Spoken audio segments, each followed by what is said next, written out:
Here we go. All ones. The last time on Traveler. Gray tasked us with rounding up the guy that sold us the slaves. We rounded him up by less than creative means. We shot some people, hosed down a few people with some innocuous chemicals. You also had a car chase and like hover golf carts. We did have a hover golf cart chase. That was amazing. That reminds me of the instance for which I was playing San Andreas. Got a hold of like a golf cart and just completely buggered the AI with the place, cars, and all that. It makes some really weird physics stuff happen on the Xbox, but I digress. Tremendous.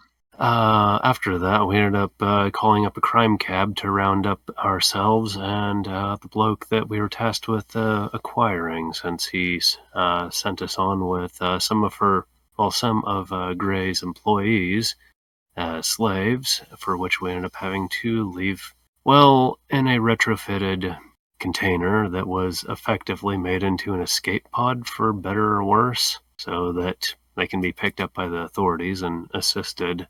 Otherwise, we were going to get tagged by some very interesting, problems, potentially involving accusations of, slaving. Trafficking. I don't think I missed anything overall. Okay. Let's face it, the only thing I hate more than human trafficking is getting accused of I was forced human trafficking, if I remember right. To be fair, If I'm going to be accused of a crime, I want it to be something I actually did, damn it. yeah, it makes But then you sense. can't plead innocent. It makes sense if we're actually being accused of a crime that we'd actually be bothered to make, not something that's, that's pretty bad. Anyway, crime cab. All right. So, anybody else have anything else to add that before I do the GM recap? Nay. All right. So you guys arrived on Gustav after doing a prison break on the world of Kishipop, as I think what we're calling it, because that's a very hard to pronounce name. K-pop for short. Yeah, he's supposed to be some bigwig super scientist that's half Yoramani, half Soleimani. He's supposed to help out the war on York. You found him, but he has like a perfect hole punched through him. And you found him dead, but there's no cellular damage outside that perfect hole that's punched to him. You have his body in your lower berth right now with some. You also have a few Yoramani prisoners that help escape and bringing them back to York.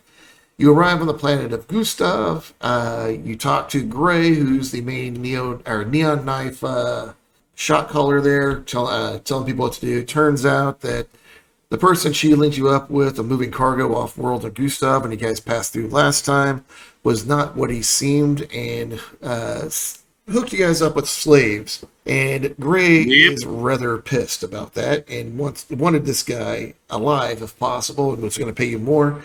Dead, if she'll still pay you, but not as much. You guys tracked him down. You guys kidnapped him right in the middle of the space elevator train station, in the middle of a firefight in the parking lot. You guys were getting chased by the Aslan mercenaries who do security for the space station, and these tiny hover golf carts that go throughout the station. You were able to shake them and get Gray to pick you up, and you guys are on the process of meeting with Gray. And you get a phone call from one of your old buddies, Yashin. Was that the name of your character there, CJ? Yashin. Yashin. So, yeah, he's, I guess you found out your old buddies have a ship on Gustav. And you're looking to get off world, I guess. Yeah, cool. So, I see that they is it like a communications net or the equivalent of the internet? It's like... It's like a space cell phone kind of thing. It's tech level 12, so you probably have like a little hover wrist communicator that has like a hologram. If you guys are low tech, you're probably actually using a cell phone. I think Elizabeth has a communication cyberware in her brain, so she can just kind of think it and hear it. That's cool. So I spent all my money on the Hunter Field Guard. Okay, so you're like on a payphone.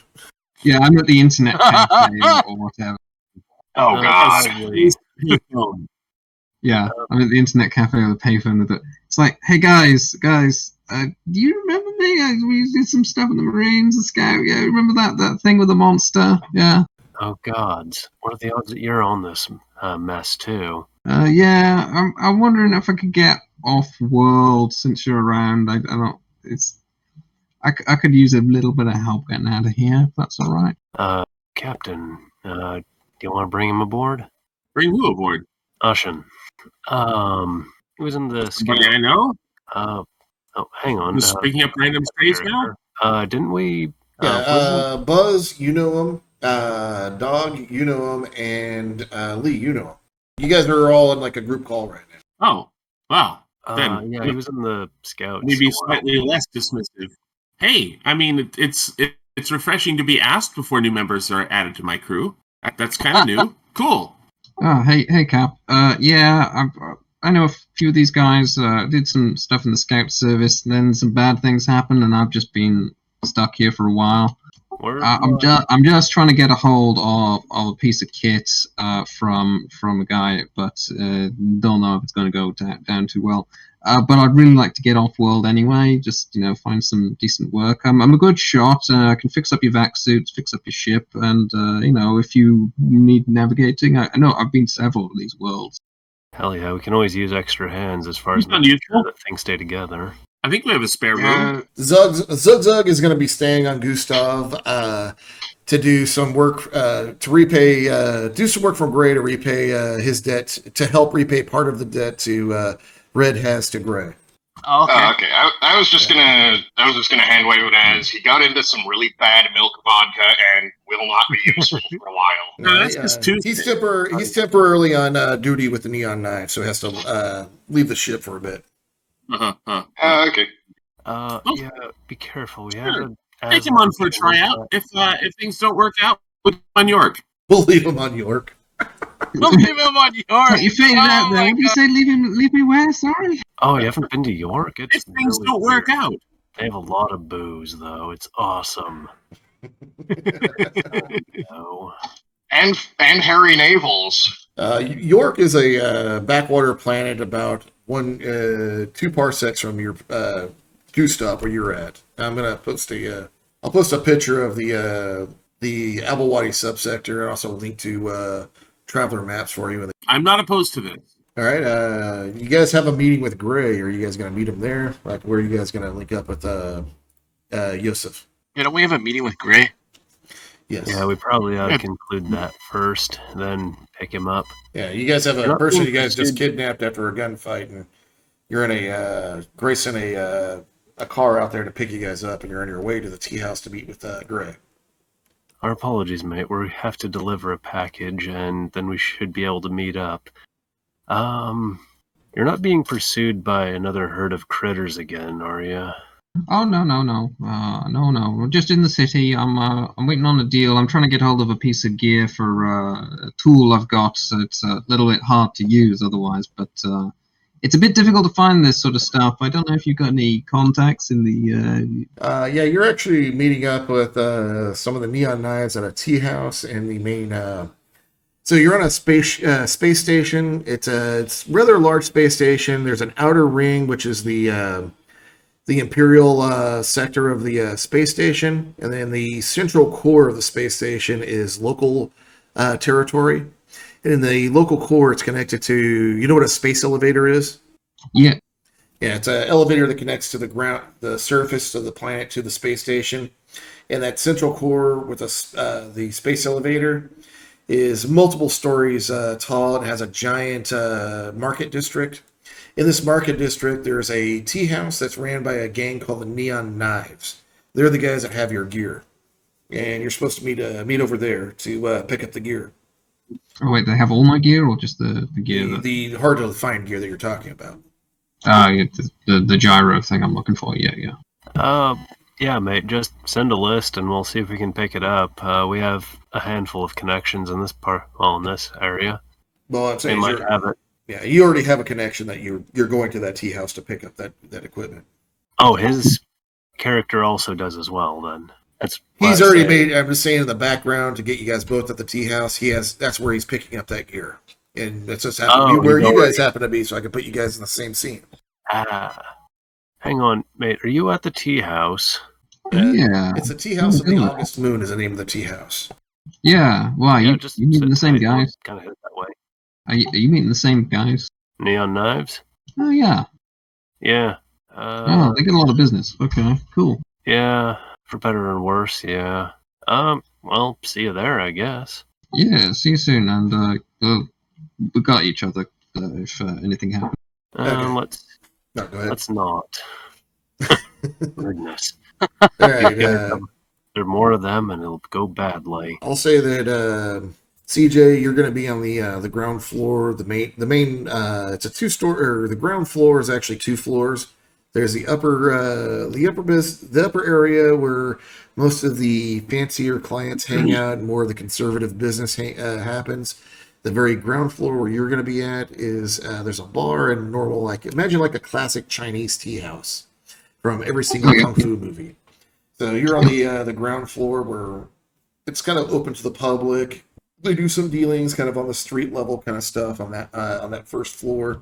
There's a Soleimani bartender who's running the bar part. There are 2 Yoramani guards who are kind of working as bouncers. They have a lot of tribal tattoos and speak with a little bit of a weird accent that you're not familiar with.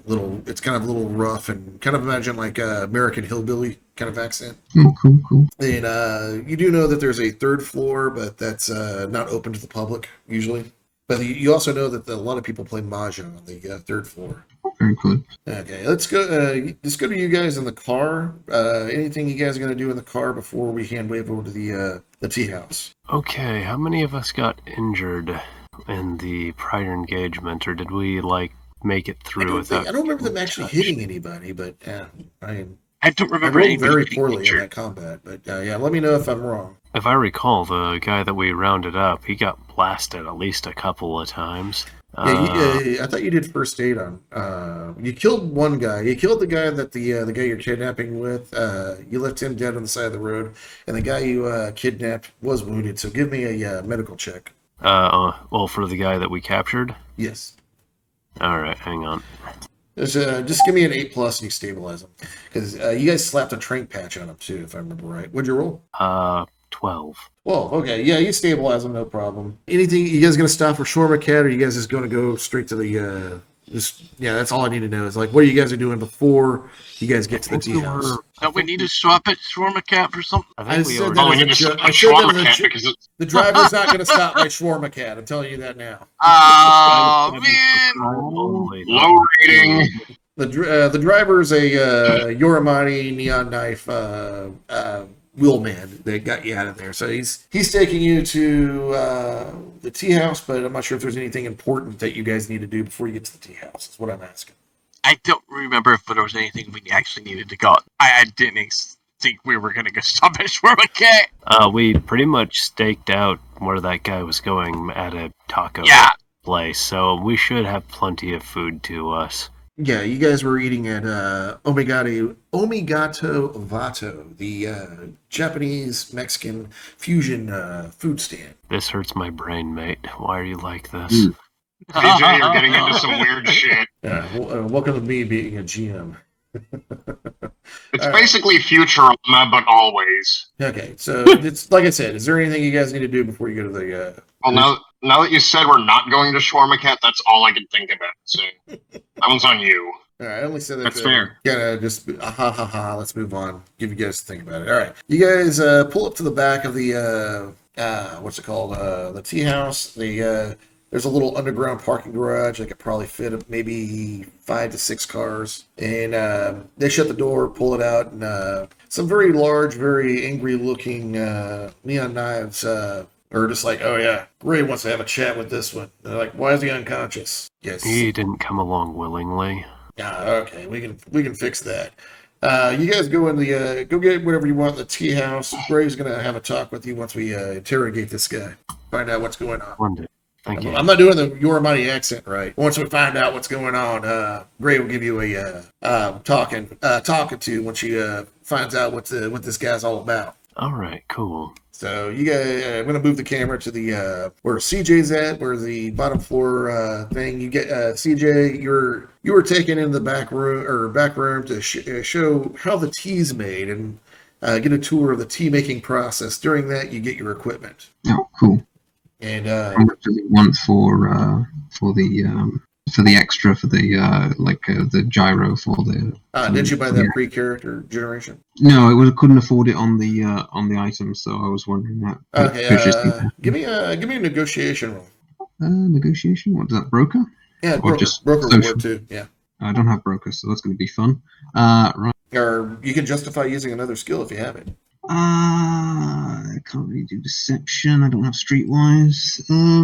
Oh, you know what? Actually, I've got an idea. The neon knife is like, hey man. So what are you looking for? I was told you're looking for some gear. Yeah, you know what? I might be able to do it deception wise. So I'll look at the stuff. Do you have streetwise? No, I don't have streetwise. Yeah.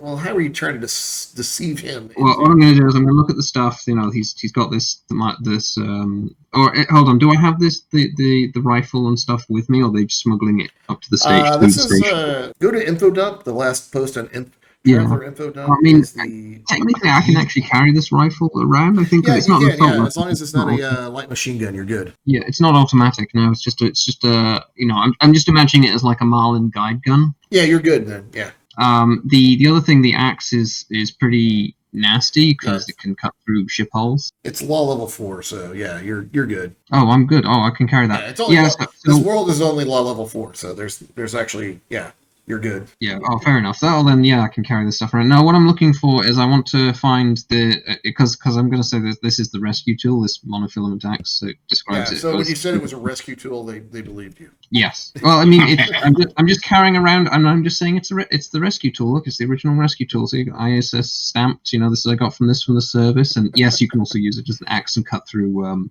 battle dress. But what I'm looking for 15, is I think. what I'm looking for is the aftermarket mod or the add-on that adds the gyro stabilizer. Because if I try to swing it, I'm just going to be a hazard to everyone, including myself. Rather than Give me do you have a knowledge of weapons? Like what's your use education plus melee weapons while you're trying to explain what you want. Okay, So basically, you're using your education in weapons to explain what you're looking for.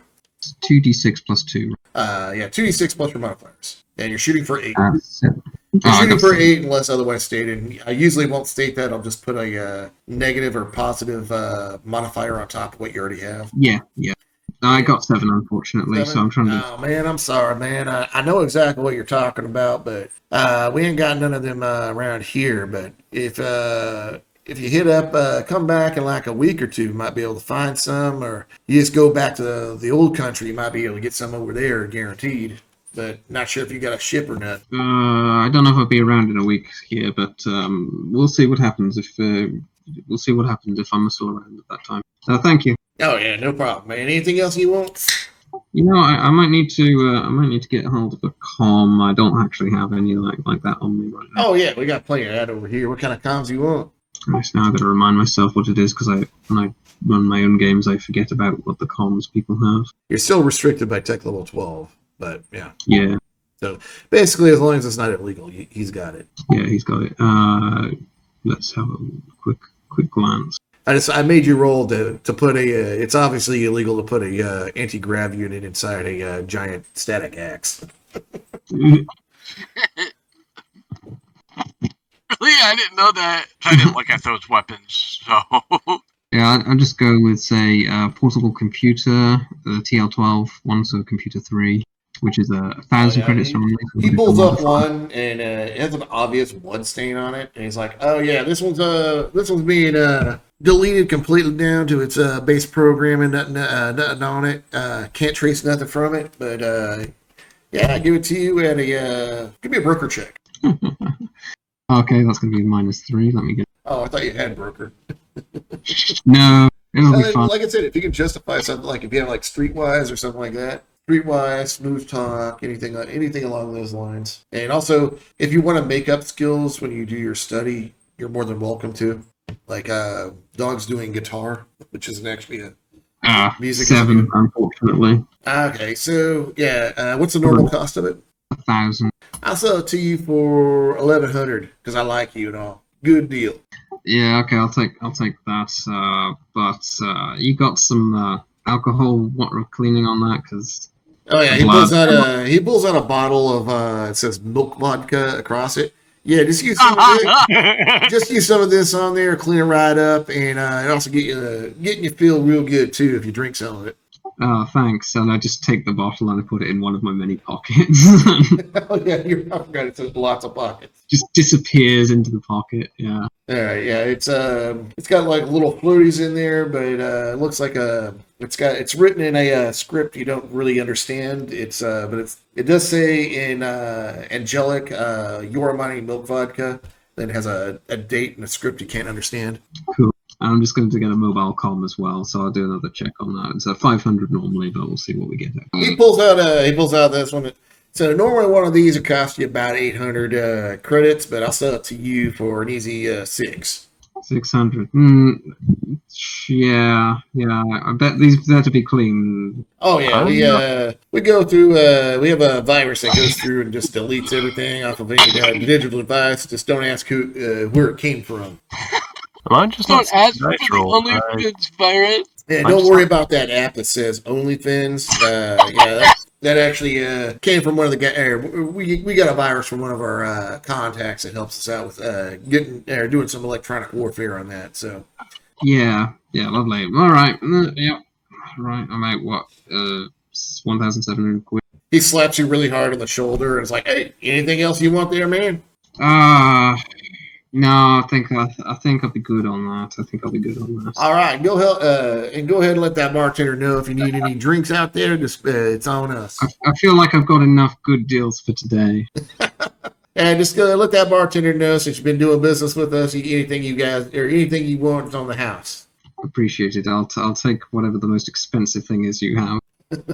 Yeah, it's there's a Your Money milk vodka straight from the homeland. Or the bartender's like, yes, this is it's a very Soleimani bartender. He's like, yes, this is a Your Money milk vodka made with the spice of the desert, and some say that it's so good you can actually taste the grit from the homeland. Oh, good. I can almost stop the wallet from screaming. Excellent. It's not your wallet screaming. Yeah, For starters. give me an endurance plus what's the partying skill? I can't remember. Carouse? Carouse. Nothing When you else I gotta take don't a have drink of it, give me an endurance plus carouse. Endurance plus carouse. That's to be a -2. 7. All right. When you taste it, it's not what you expected. It has a little bit of chewy bits. It's definitely tastes like a fermented milk, which is something it's probably not normally something a Villani palate would actually have because you guys do all the processed foods. With a -1 effect, how does your character take this shot? He walks over stumbles over to a chair and has a good sit down. It makes you dizzy. Whoa. Yeah, he just holds puts it's, the stuff in his pockets and then just sort of sits there like this was not a good idea. Do you guys have 151 in the UK? No, sorry, I don't know what that is. Okay, it's a booze that's like 151 proof, but it's like it's like that kind of strong with like flavor of fermented milk and little cheese chunks floating around. Very. I feel like. I don't think we've got at anything that like that. level of proof. I feel like at that level of proof, that's not drinkable alcohol anymore. That's literally just antiseptic. As you guys walk in, you see your old buddy who quickly is. You see him take a shot, then quickly kind of sit down and brace himself on a chair. That him? The guy who can't hold his milk vodka? Did he take a Harry Navel too? I'm gonna love all the cultural shock of the Yoramani that CJ doesn't know about. First time with the milk vodka. Just wait till you get some of the toilet wine on chip. That is it. Zug left some of that, right? You Fucker do. better Oh, have. probably. That stuff will Burn the hair off your chest. I'm the one that's making it, so he better have left it. How do you get a jungle cat or something, lest I remember? That critter loves that stuff. I don't know what in the world you're doing with that toilet, but I am not going anywhere near it. I don't think you really want to step too close to that toilet. It might be contagious. You definitely don't want to get too close to that cat if you've deprived him of that toilet. The faintly glowing red pulsating bits are non-malignant. I found ways of directing that critter. Apparently, if you use the right beam of light, it will chase it, for better and worse. I guess that little shit to stop swatting the cables in the engine room. I'm going to be very disappointed if that doesn't feed into, like, the final of the campaign at some point. What, just one of us whips out a laser pointer and directs the Aslan jungle cat to bite some poor bastard below the belt? I want to point out the Aslan jungle cat is not allowed off the ship in these ports. No, it's going to be one of those situations where we're trying to, like, get the bastards off. I thought you guys would be role-playing the interaction between you guys. But yeah, you see your old buddy, Yosef, is that his name? Yeah. You see your old buddy, your old chummer, Yosef, just take a shot and sit down quickly at the table to brace himself. I think earlier we were taking the piss like that was the first. Apparently that was the first time he gave that a go. Yeah, I feel like we need I feel like Traveler needs its own kind of slang. There is. Oh, okay. Not as in depth as like Cyberpunk or Shadowrun, but there is. Like, you guys are travelers. That's slang. Yeah, fair enough. It's going to be very localized and very strange, I would expect. Yeah, and that's another thing is like each different world will have its own slang, so it really focuses on Traveler focuses on explaining the universe in the macro, where you explain stuff in the micro. Okay. Right. So CJ is joining the party. Go. Yeah. When are you going to introduce me? Captain Yosef Captain. Apparently, that's the first time he's had milk vodka. You get used to it. Hello, guys. That's... How many are you of there? There's like 7. It's just one of me. Sure. If you're seeing any twins, there are no twins on this crew. We checked. Yeah, if you see more than one of me, that's the milk vodka talking. That's a shame. Have we tried the Harry Dale test on him yet? No. I don't think he's there yet. Oh, come on. We don't want to break the poor bastard's brain that quickly. How long were you planning? It tells you if they're trustworthy or not. I'm sorry, Kat, you were breaking up there. I was just saying, how long was he planning to wait to break his brain? Wait until it's a little bit more broken by other stuff. I'll figure it out. Don't worry about it. So the Solomani bartender comes over, knowing who you guys are, and it's like, yeah, what do you guys want? Would you like another one of those milk vodkas, sir? He points over at Yosef. I'll take a hit of that. Okay. One with extra curds, if you please. I'm trying to bulk up a little bit. Oh yes, the 20-year, not the 18-year. Yes, sir. And you know it. He points to Commissioner Barry. What would you like, sir? I'll take some of the vodka too. Again, not. Would you like the 20-year also? No, I'll take the most recent processed one. But yeah, what would you like? I'll definitely take the 20-year. I'm imagining the best milk vodka you can get is basically just cottage cheese. Milk vodka is actually a real thing, and that's why I Is it? Yeah, it's drank by in Mongolia. Mongolians. Yeah, Mongolia. Wow, that's kind of cool. I just drew a blank, and I just happened to watch a documentary on milk vodka, and I was like, milk vodka. That's what they have. I think it's called kumis or something like that. No, that's actually something a little different. Yeah, that's not as boozy. The curds or turds. It's more like a tea kind of style. Oh, okay, that's cool. Okay, Dr. Yang. He doesn't know, but Dr. Yang, he points at you. He's like, "What would you like?" Well, we still have business. It is a to tea do. house. Yeah. I'll just have some tea. Just Earl Grey. We'll do the job. And you, sir? He points over at Arthur. Yeah, I'll have some tea too. I'll have that Long Island version of the tea that you have. Yes. He kind of gives you a look of disappointment. Yes. Long Island iced tea. And would you like another one of those shots there, sir? Any points at Yosef? It just sort of goes, no, I'm good. Yeah, you guys get your drinks, and I'll let you guys do your little planning, kind of like a session of like for when Gray comes and calls you guys. Also, remember you guys are going to be smuggling a whole bunch of weapons onto York because you guys took that job by Gray. You're smuggle 200 tons of 200 tons of advanced weaponry onto York for. We're not carrying all 200 tons that much. Whatever your cargo bay will hold is what it was. I thought you had a 200-ton cargo bay. Oh, fuck no. Our whole ship is 200 tons. Oh, yeah, you have a 100-ton cargo bay. Sorry. No, it's like 60. Some of it up. Oh, 60-ton cargo. Okay, whatever the cargo bay is. Yeah, it's full. I have the notes. We're currently carrying 2 tons of spare parts, 1 ton of exotic animals, 1 ton crate. I think we have landfish and a tiny giraffe, but never. And 60 tons of unspecified illegal shit going to York. Oh, I forgot about that. Just generic contraband. I forgot about the landfish and the tiny giraffe you guys stole from the zoo. Yeah, I think we're planning on selling those in Gaia. Yeah, I remember they have a fad about exotic animals right now. Those weren't stolen. Those were gifts that we took without their knowledge. Yeah. They were going to give it to us, though. They were going to hunt that mini giraffe. We freed them. Close enough. That's right. I'm not sure what you guys... just let me know if you guys want to plan some stuff, or are we going to hand wave over to Gray as you guys get your drinks. Hey, mate, did you grab all the gear you were looking for? Yeah, I think I got a decent deal.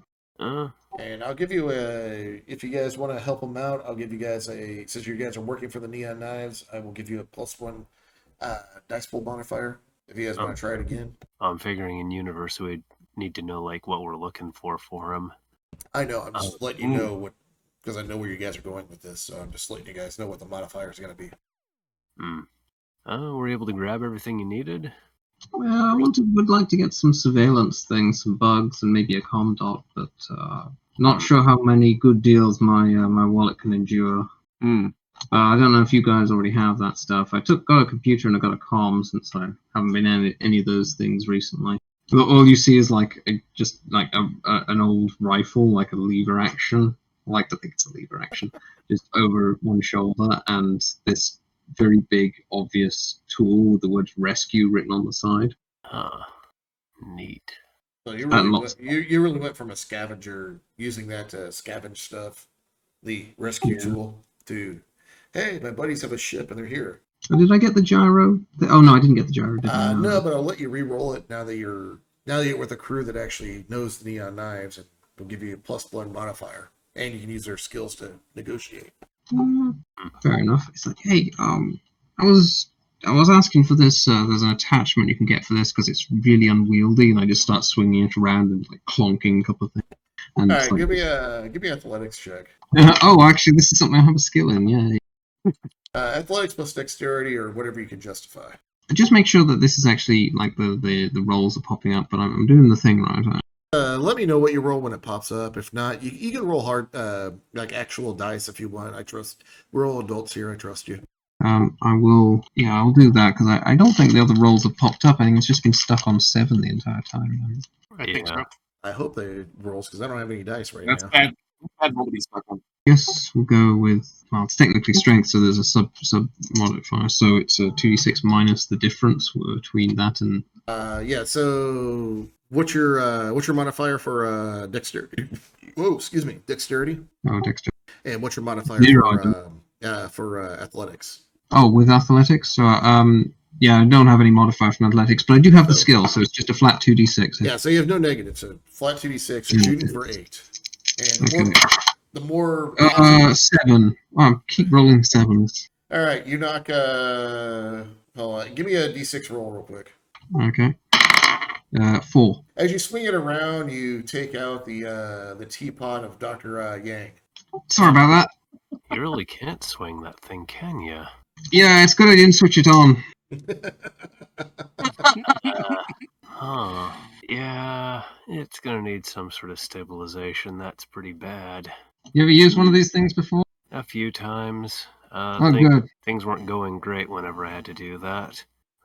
Yeah, I got the job done. Yeah, I thought it'd be a good idea because no one questions like a rescue tool, but this thing could cut through ship hulls. It's great. Oh yeah, I've used one before. I had to scavenge parts more than a few times. It was not fun, but it got me in, got me out. That's what she said. Yeah, I gotta turn my fan number on. one. Okay. As you guys are sitting there, you guys want to chat with? Give me some dice rolls for maybe somebody has more connection with the neon knife. See if they can find that gyro stabilizer. Or are you guys just gonna move to gray? I think that Cat and/or the Commissioner would have more sway since the Commissioner has the booty to get the Well, ladies. all of you have been working for the neon knives for quite a while. You've done work with Gray quite a bit. So, Yeah. yeah. Whoever has the best skills, go ahead Well, and roll for. I mean, it. I'm the broker, so Yeah. I don't even have that broker skill. Anybody want to do a joint test with them that has the broker skill before you start rolling dice? Just trying to remind you guys how things work in the game. Yeah, I know. I'm afraid I would mess it up, but I figured. Yeah, CJ, if you don't remember, you can do a joint test, but if you wind up with a negative effect, it gives a negative effect to the dice roll. If you wind up with a positive effect, you actually get positive effect. Oh, it's fine. But they you want have to use call it before somebody rolls. No, if they just want to use their skill, I think all I can do is hinder at this point. All right, yeah. So there's plenty of neon knives here that you see. With your streetwise skill, you know who to talk to. So give me a broker check to talk to one and role play it out. Like, how do you approach one of these neon knives? let's see if this roller's working. I got a 14 on my broker's check. So I just walk up. Hell yeah. I'm like, hey, brother, you know me. Oh yeah, man. My buddy here, he's been looking for this gyroscopic stabilizer. I know you guys have connections, and you have one. What can you do for us? Yeah, what's he putting in there, man? I've been working on some of this stuff for a while. I think we got quite a few. He kind of struts over to your table and kind of like motions you to, hey man, what do you need a gyro stabilizer for? So just pull out the monofilament axe. Man, you sure you ain't no Yoramani with something like that? It has multiple applications. Man, that looks like something we'd be carrying back in the old country. Yeah, I got something like that around back. Give me a negotiation check or something along those lines. Like how much you guys looking to spend? 'Cause I got quite a few, some better quality than others. And he sits up and he grabs whatever the closest like unattended booze is and just starts drinking it. I got a 12 on And he also, as he starts drinking it, he calls another round of what I assume would be milk vodka, since everybody had milk vodka. 12. Not everybody. There were two teas. There was an Earl Grey and a Long Island. Oh, yeah. It turns out to be he's drinking your Long Island iced tea and orders around for everybody. He's like, I don't know what the hell this is, but I like it. What do you call this? I call it a tea. Call it a what? I call it a nice tea. Long Island iced tea. Oh, really? I didn't know anybody. I didn't know that it's tea actually a drink. I know it's a tea house. I didn't know this was actually what we actually served here. I thought it was just like a fancy way of saying bar. No, Gustav, this place is hot. You need to cool down. This helps you cool down. Get you all right in the day. Oh yeah, I like where you're going with this. All right, with the 4 effects, knock 400 off the price. How much is?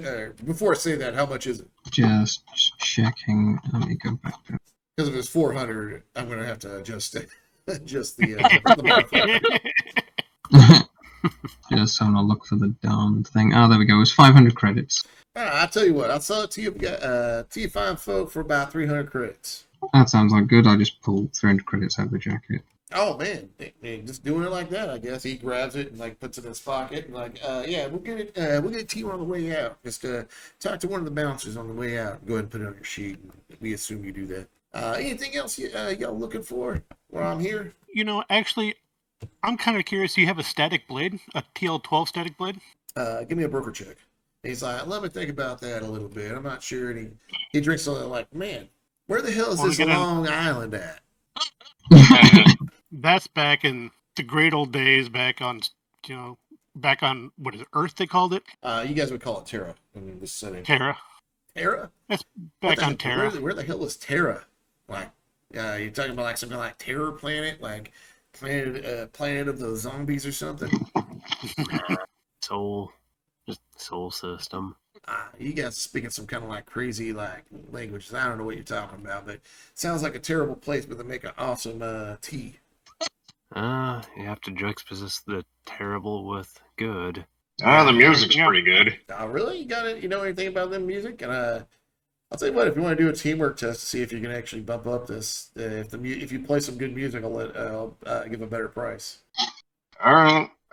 Give me a second. I assume you just roll around with your electric guitar strapped to your back. Yeah. Or if he has a comm, he can potentially just play some of the music. So, Buddy duddy. What stat would go into so social or dexterity? I'll let you pick. Are you going technical or are you feeling the music? Just do a little bit of the Led Zeppelin kind of noodling, I guess. Noodling. How many rounds do you actually start off new players with their guns? I assume you have one full magazine. Okay, I got five rounds for my rifle. I might need to get some extra rounds. You can just buy ammo. Don't even worry about that. This is travel. Unless you buy in like something that's like missiles or something. I'm pretty sure. There's a guy there's a bullet stand out there in the marketplace that's just selling bullets. Bullets, dude. Like, Yeah, come down to the Bullet Symposium where we have all your anti-personnel needs. Yeah, do you have any in this in this size? And it just like hands over a 4570 government casing. Yeah, it's like I have it in bulk and I have it in singles. Which one do you want? Refresh my memory. Are we aiming for a specific number of hits, or is it just the we're total? shooting for 8. The target number is I 8. do not- So you're rolling 2d6. What's your modifier for what stat are you using? Does it give you 2? I decided to use dexterity. So what's your dexterity modifier? 2. 2. So 2d6 plus 2, and what's your music modifier? I believe you have a 0 music. Yeah. So you have 2d6 plus 2, and you're shooting for 8. Oh, it's the plus 2, and that makes it a 5. I don't know what you rolled, so yeah. So 2d6, then you add 2 to it. Yeah, I did that. That comes out to 5. So 5. So that'll bring his 8 down to a 6. Man, I don't know about that music none. I think it lacks a little bit of what we like to call the sand harp. So I definitely don't know about that. He kind of gives you like he kind of looks at you like he's looking at the sun, kind of like, ugh. Other people like it. A lot of the Soleimani in the bar are like, whoa, wow. But this Yormani definitely doesn't like it. Politely, or does a bit of an exaggerate. The blue clapped. Okay, so you're at a 6. How much is the item there, CJ? The rifle? What are you? Or I thought you were buying a communicator. What were you buying? Oh, yeah, comm dot is like 10 credits. It's like easy things to pick up. 10 No, I thought I thought this was something to be hard to find. Oh, static. You were buying the static blade. So how much the static blade lead? Yeah, I was 900. 900. So put another 200 on top of that. So yeah, I'll sell you this for 1100. They're kind of hard to find. Okay, I thought you liked me better than that, but I like you. Whatever. Quite well. Yeah.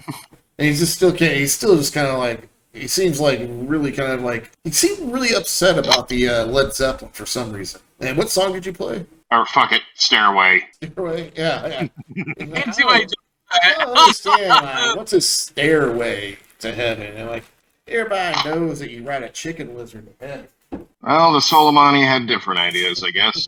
Yeah, he's just he seems like too confused and like totally lost track of what he was talking about. Yeah, it was worth a shot. Yeah. It is tech level 12, correct? yes. Anything else y'all want? I guess I would be looking for some bugs. What do you call it? Bugs? Like listening devices, bugs? Yeah, listening devices. Yeah. Oh yeah, I got some of those. You can just buy those. Cool. Never. Oh, you guys have a +1. So make that 1,000, not 1,100. I forgot about the +1 for knowing the knives. Got it. And that goes the same for CJ. Knock 20 off that. So 280. 280. Okay, I'll get like a handful then. And anything else y'all want? It's like you get the bartender comes over and gives you guys all a Long Island iced tea. What does this taste like with some milk vodka in it? I have no idea, Chewy? honestly. Things that make you go, Chewy. pulpy. Depends on the year. I think the theory here is once you put enough alcohol in it, it taste doesn't really matter anymore. Fair enough, fair enough. I like the way you roll. You got some sand in your veins, I take it. Hell yeah, and the scars to prove it. He gives you a little fist bump. I'm imagining the Yoramani as a whole looking kind of like the Fens from Game of Thrones, except like desert flavored instead. The fins from what? Game of Thrones, like all scarified and whatnot.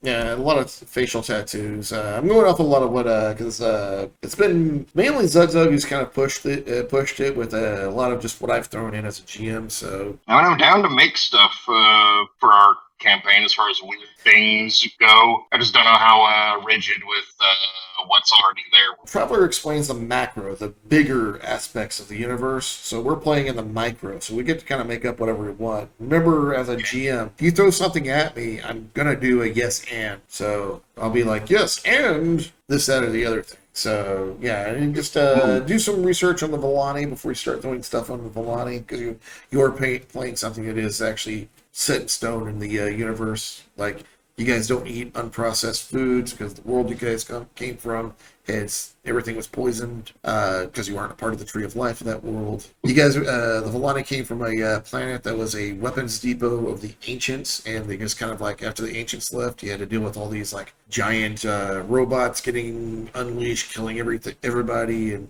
all sorts of techno weaponry. So you guys, Villani don't trust technology all that much. Which is unfortunate because it takes a lot of technology to be in space.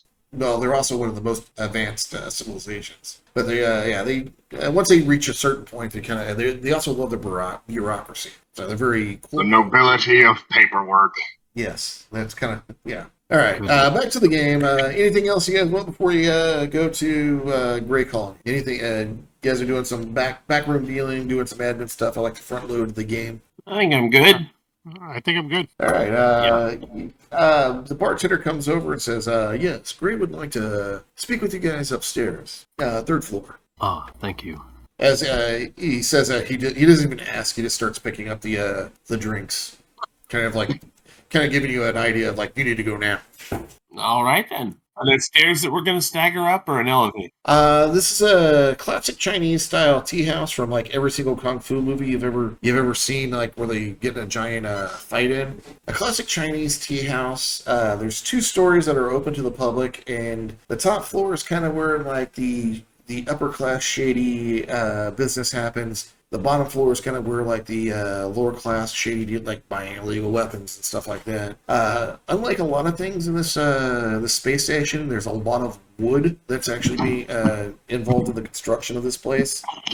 It's 3 stories, and there's a private stairwell that goes up to the upper floor, which is known as the Mahjong Hall. This is where apparently famous Mahjong tournaments happen, where like millions of credits like change hands in Mahjong games of Mahjong. That's where Gray does her kind of holds her court of crime. I like that phrasing. So as you guys go up, you go up the 2nd floor. There's you see some people as you're being escorted by some neon knife guards. They hand you off to the guards to go to the stairwell. You guys go up and you see a large area. There's a lot of people watching this. A lot of spectators like throwing bets and gambling on the outcome of this Mahjong game. There's 4 women who are playing right now. None of them are Gray, but you do see Gray sitting in kind of a private table watching the game, and you see her kind of like making bets here and there and taking bets, and she motions you guys over. All right, head on over. All right, as you guys, she's like, go ahead and sit down. Got a lot of talk. We got a lot to talk about. So, what'd you guys get off this asshole you guys picked up? And she's smoking you know those cigarette holders that are really long? She's smoking off of one of those with what? Yeah, I don't know what they're called though. Yeah. I'm imagining that crime boss you do missions for in Shadowrun Hong Kong. I've kind of modeled her off of you ever see Kung Fu Hustle? I have. The landlord. The landlord is what I've kind of modeled her. I had originally envisioned her, and she's kind of taken off on a mind of her own. She's a very grumpy, very aggressive woman, gray hair, Asian, or what you would see as Asian being Yoramani, or Solomani, but she's actually Yoramani. and she took over this tea house from the Soleimani Syndicate in a big gang war, and she kind of runs the illicit activity on the space station. So what did she takes a big puff and kind of like blows the cigarette out, or blows the smoke out, and kind of indiscriminate where she blows it. Like she doesn't give a fuck if it gets in your face or not. She's got a long gray, kind of mid shoulder length gray hair and kind of a resting bitch face look on her. He's like, so what did he ever tell you guys? Because we got a lot of information, but I want to make sure it corresponds with what you guys learned. And she takes another puff of the quote unquote cigarette. You mean when he asked us to ship the container, or when we apprehended him? Apprehended him. You guys told me about all about the my boys he was trying to pawn on you guys as slaves, and as we know, slavery is not legal in the Imperium, so that would have put me in some big danger. Apparently, he was trying to frame me on an interstellar level of taking out the neon knives. He didn't say much when we brought him down. He pretty much opened fire when he saw us. Well, who was that guy he was with? I'm going to point out you got shot first. Well, Did we? I thought we were trying to get away from him. We didn't shoot first. We shot only. We're Han Solo in this. From my understanding, he was the guy who usually keeps an eye on the tea house from that pachinko parlor up on the upper level. Apparently, he was following Zug Zug around. Got that confirmed after showing a picture of Zug Zug. You talking about that guy that works with the Soul Sec blokes? No, Soleimani Syndicate. Out of character. Solsec are the CIA of the Soleimani. Oh, okay. Where the Soleimani Syndicate are kind of like the Soleimani Mafia. Okay, imagine like Soleimani Syndicate is like if the Yakuza, the Mafia, the Russian mob, I forgot the Chinese guy, the Triad all got together and had their own mafia. So basically Earth Mafia. So one of the Cindy guys was following Zug Zug. Okay, that entire thing, how it played out, was hilarious. Yes, rolled poorly. That was great. So it looks like they're trying to frame the neon knives in the with the Imperium for moving slaves, and if we would have got caught on that, the Imperium would have come down on us like a sledgehammer. So one of my goals is to try to get the tables turned. What did you guys do with my boys when you found out what was going on? Is she talking about what we did to the would-be slaves? Yeah. I thought we already clarified that one. I need a little more detail. Like, what do you anything on there that would have been tracked back to me? Like, what kind of container did you use, and all that sorts of stuff. Oh, I believe it was just a regular one that was from some generic job or another. Pretty much. I think I thought we still had them in the container. I'm sorry. Please talk one at a time, because I ain't got time to try to sort out when you talk over each other. Go ahead.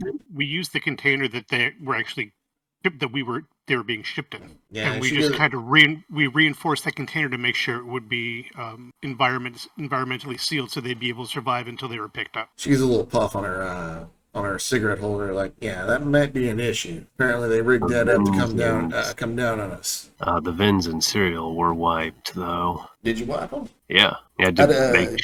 Out of character. Did you wipe them? I'm fairly confident that was on the. Well, Yeah, I'll have to go back and listen to rolls. the episode. I'm not sure. Did we space on that? We probably. Hope not. spaced. Yeah, it'd been an easy computer check.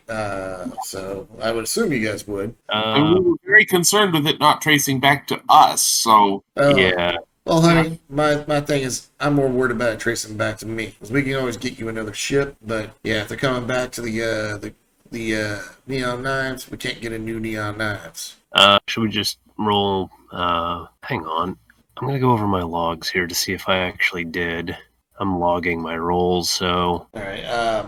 Anybody else have any input on that out of character? I'm a little curious about that. I don't. No. According to my rolls, I didn't. This is going to affect things later. So, Yeah. So, Yeah, I didn't realize that they were from Gray, or I would have tried to mask that when we found yeah. them out. No, it's the Cindy. It wasn't from me. It was the Cindy's using my own people to frame me into doing that. So yeah, we're in a big, especially with the war on York right now. The Cindy's are really trying to push us, because we're one of the main factions trying to push for the Yormine taking over York, as we should, because it's our world. Even if the a dustball backworld as it is. Yeah, not great.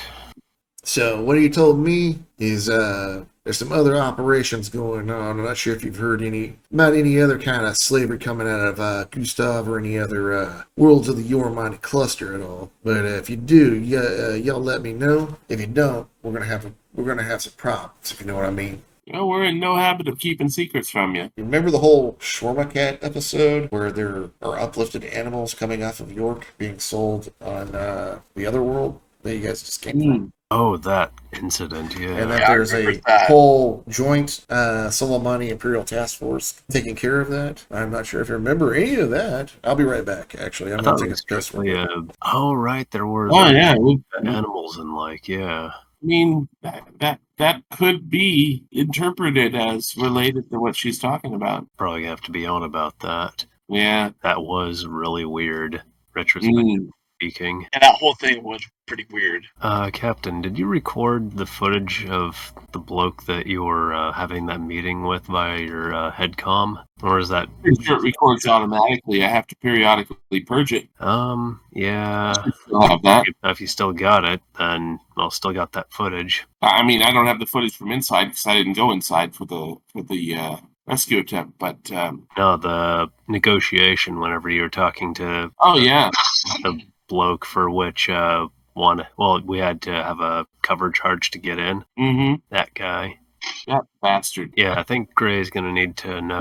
Nick Tulips, or whatever his name was. Yeah, so you have the Zippo the Hippo, who was an uplifted hippo who is leading the task force. Oh, yes. Soleimani Solsec operative working with the IISS to shut down a slaver ring of uplifted animals that are mainly being uplifted from Gustav, then being shipped to Shelgar. Captain, do you still have footage of that bloke due to that one? Good. Yeah, Mickey Tulips. That motherfucker. No lips. No lips? Yeah, it was something no lips, not two lips, but we're that was a different character. I think Cody Tulips was from the Shadowrun campaign. No, you did have a something tulips, but it was like tulips because he grew tulips, the flower. Mm. Then you had Jimmy No Lips, who was the uplifted ape who was running the. Yes, and he was called that because of the way he smiles. Yeah. So when he smiled, his lips disappear, and you only see teeth. Yeah, Captain, you have to point that out to Gray. This is a bit of a thing. This is getting worse the longer we look at it. So what do you got for me, honey? Well, I assume you guys were talking. I have a little operation. Over private net over there, so I can't. Mm-hmm. I'm not on your private net, so why don't you let me know what you guys were just talking about? Because it sounds like you got something for me, girl. Yeah, so while we were on Shalgar, we were looking for a place to offload a shawarma cat, and we ended up finding a Hold on. uplifted animal Were y'all the slavery ones that ring. stole the shawarma cat? Because I just heard that on the radio, on the news service as the expo came in. Well, we're the ones who returned the shawarma cat. Oh, honey, you returned We're not the shawarma original- cat. If you would have gotten me that shawarma cat, we would have got a lot more money. Telling you that right now. And she just looks at you in like total disappointment. I had a lot of high hopes for you. Well, we might not have survived that. Is the issue. There were some heavy hitters looking for that shawarma cat. They were really serious about keeping it. All right, fair enough. It's nothing more than sand in the wind. So yeah. So what do you know about the Solsec operation trying to shut us down, trying to frame us? Well, I'm not sure if this is related, but it certainly could be. There was this guy on Shalgar called Jimmy No Lips, kind of an uplifted ape, and he was running this operation where they were bidding on uplifted animals as, well, for lack of a better terminology, slaves. Kind of breaking And it turns out Jimmy No Lips, uplifted ape, running this operation where they apparently I don't know if they had just acquired them or they're uplifting them themselves, but they got this warehouse full of uplifted animals, and they periodically have auctions. They charge people $10,000 to get in the door to bid, although they will apply that to anything you actually buy during the sale. And I do believe we were able to negotiate for our $10K back once we sniffed around a little and decided it wasn't our scene.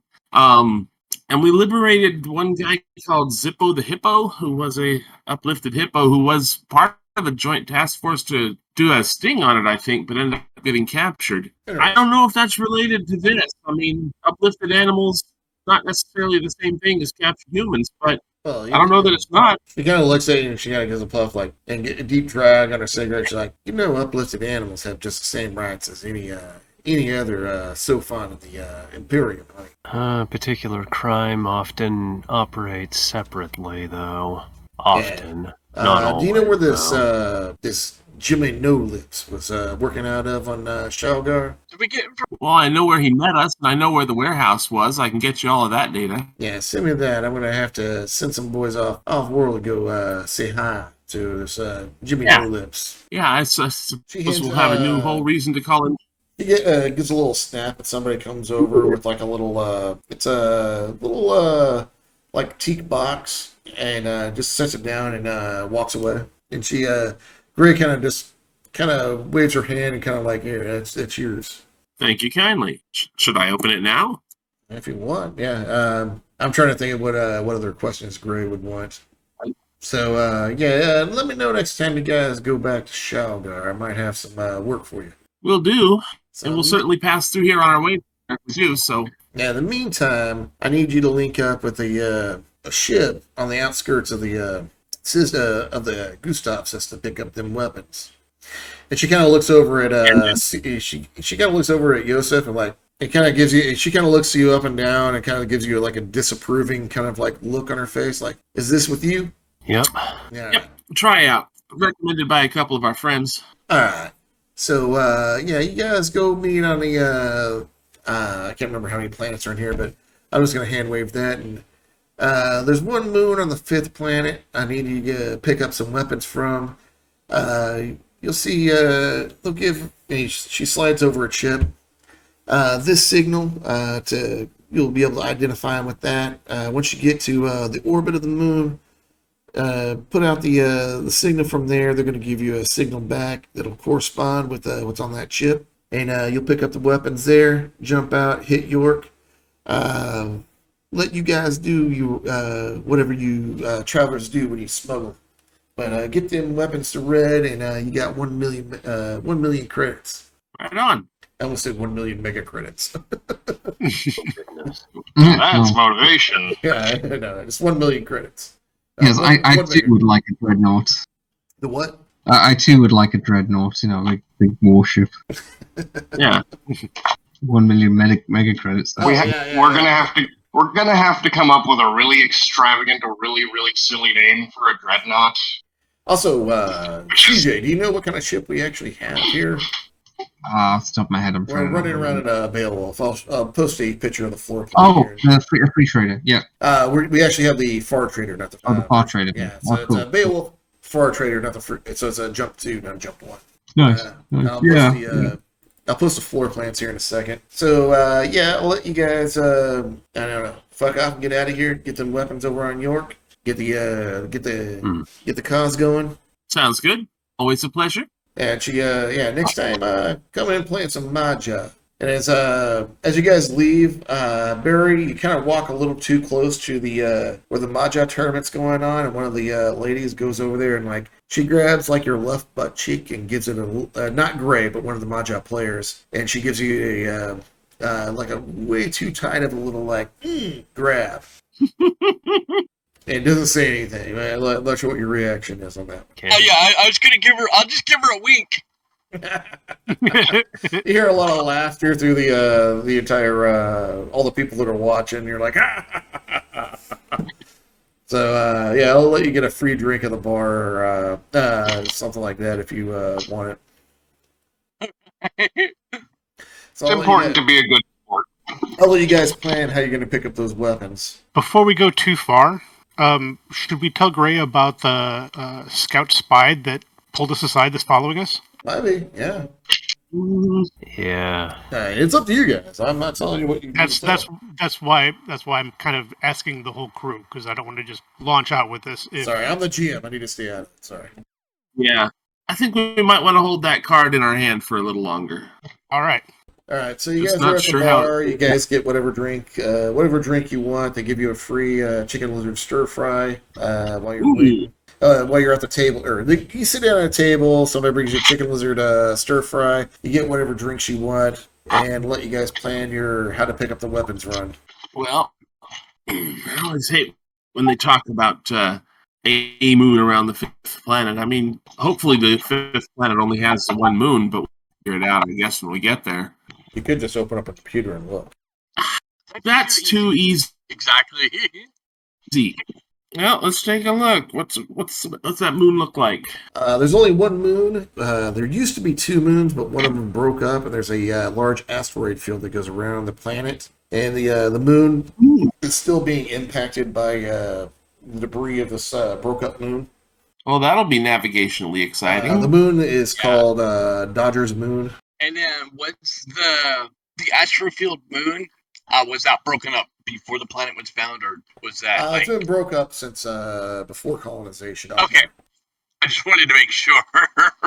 But it hasn't been broken up long enough for the moon to actually clear its path around the planet. It's not like a ring system like Saturn or something then. Yeah, so if you look at the planet, it would be a ringed system, but it's there's a lot less dust, a lot more asteroids from the breakup. Okay. And every once in a while, it's been thousands of years since the breakup, and this moon hasn't cleared the path of the debris yet. So a lot of on one side of the planet, there's a lot of impacts in the direction that it goes around the world. So on that side, there's a lot of like asteroid impacts. Around the other side, it's protected because it's moving one direction, and it's tidally locked like our moon. Convenient. Interesting. Well, I'm thinking that the side with the impacts would actually be the better place to hide criminal enterprises, because people aren't going to want to go there. What kind of law enforcement would we expect to encounter, or at least would we know? This is a out of the way world. There is only one little science station that's actually on the planet itself. Manned, according to the computer, manned by a 12-man science team. What they do is they study the impacts and the effect of the broken up moon on the world and the moon that the station's on. Anything else you guys want from me? You guys want to talk among yourselves about how you guys want to do this? You also might want to look at the chip to see who you're contacting, where you're contacting them, and all that kind of stuff. Well, I guess. Yeah, might as well know who more. You can also correspond, or you have a ship's computer you can access to get any information to the system that you want. Somebody we've worked with before who's paying us, all right, frankly, a little bit more money than I would have expected for 6 tons of cargo, but there is a war going. Yeah. 60 tons of advanced weapons that you don't want to get caught with bringing into a war zone. Yeah. Are there any other that'll end badly for us if we get caught. Are there any other countermeasures we should Always bad for us before picking to get up caught. the gear? Then Countermeasures for picking up gear? I'm sorry? Are there any other countermeasures we need to consider before picking up the gear? You're doing is you're meeting with another ship to do a handoff of advanced weaponry on this remote planet. Remote moon. It's on the outskirts of the solar system that you're in. I'm thinking after that, in order to avoid trouble when we get to York. You do know that there is a Imperial patrol, interdiction patrol, keeping weapons and outsourced military forces from landing on the planet from last time you were there. Mm-hmm. It's a single patrol corvette. Well, we can hope to outfly them, but we might want to also look into some fake cargo labels for shipping. Who knows if the ship has done that? We'd have to, set the manifest so that it's cleared as obviously not weaponry.exe, or have something to disguise this stuff as not weapons. I'm not sure how through. You do have somebody who has a bureaucracy skill. I was going to ask if he could forge those with the admin skill. Yeah, admin, sorry. Ooh, with combination of admin and deception. I'd say deception would probably be more of actually talking to people than so you would need a lot more admin or computer or something to fake the cargo manifest. So I can work on that, so we can at least have a cover for the cargo for the manifest. And Because Barry, you got I also want to point out, Commissioner Barry is really good at computers and I think admin also. It's the computer stuff, yes. not admin. Whatever our cover story is for these weapons, it should be something that would show up similar on a mass scanner. I mean, don't try to tell them it's a ton of water. It's not going to wash. Yeah, no, it's not gonna wash. Yeah. Okay, so what sort of weaponry are we moving, perhaps? Any slug throwers? Never said. All you know is it's advanced weaponry, as per the cargo in the core book. If you guys want to look it up. Well, that's alarmingly vague. Oh, the key trick is, well, if it looks similar enough to a scanner to plumbing parts, for instance, then we can pass it off as, well, plumbing parts and fertilizer instead of, weapons. Well, I grew up servicing the machinery on York. I have a pretty good idea of what kind of things they use on those moisture evaporators. We'd be able to get the cargo listed as something else on the manifest if anybody scans it, but I don't know if it gets scanned if it's going to show up as heavy machinery or farm supplies, farm equipment. Yeah, I mean, you can change the manifest with computers, but if you guys are going to change if somebody scans it with a scanner, you're going to have to figure out some kind of electronic warfare kind of like counter. Yeah. Something really I don't know quick what and we all real clever to do, because we don't know what model of scanner they might be using or how fast it is at processing. Yeah, this is where you guys are going to have to make up something. Or find another way than maybe not get scanned. I mean, that's always the preference. They are going to have to board you to actually scan it. Like if they're just going to use their computer scanners, they're just going to read what the cargo manifest says, as in what Commissioner Barry can make the computer say, depending upon what its positive effect is. Now, if they board you and actually start looking into the containers and using their scanners on it, like closer up, then you're going to have electronic warfare kind of like capabilities to kind of like stop it. Or you can just try to like bypass the entire Imperial blockade in general, which would probably be the better way to go. But up to you. I don't know how you guys want to do that. Is there some GN suggestions? I need to stay out of it. Bypassing sounds good, but another alternative, if we reckon we're going to get boarded, even if we try to bypass and get detected, we could bury the truth in a lie, in say that yes, we're carrying explosive, it's mining explosives, and then we hide the cargo, the other stuff as much as we can in the hidden cargo bays, and put all the crates on that, and then bury any leftover boxes of firearms and stuff under the explosives, and we just label it as like mining explosives. And like, we don't have the detonators; these are just the explosives. We're delivering it for this mining company. You remember what General Stolicus said about it? Best lies are as much truth as possible. Basically, that, isn't it? I like the Villani version of that. I like how you changed it up. The best lies are hidden in truth. Yeah. Sounds like a plan. Anything else we need to do before we pick up the cargo and look at it? I would have to at least have some quantity of mining equipment that is roughly synonymous with what we're picking up, so that it all so it's all the same color. Well, we do have a disassembled drill laser. But we might be able to put other stuff in there, scaffolds and all sorts of other vehicles. Maybe even like a small vehicle or something that's like for mining excavation, something like that. Generators, pumps, housing. Make it look convincing. But otherwise, the best way to go about it is to just, avoid that lot entirely if we can get away with it.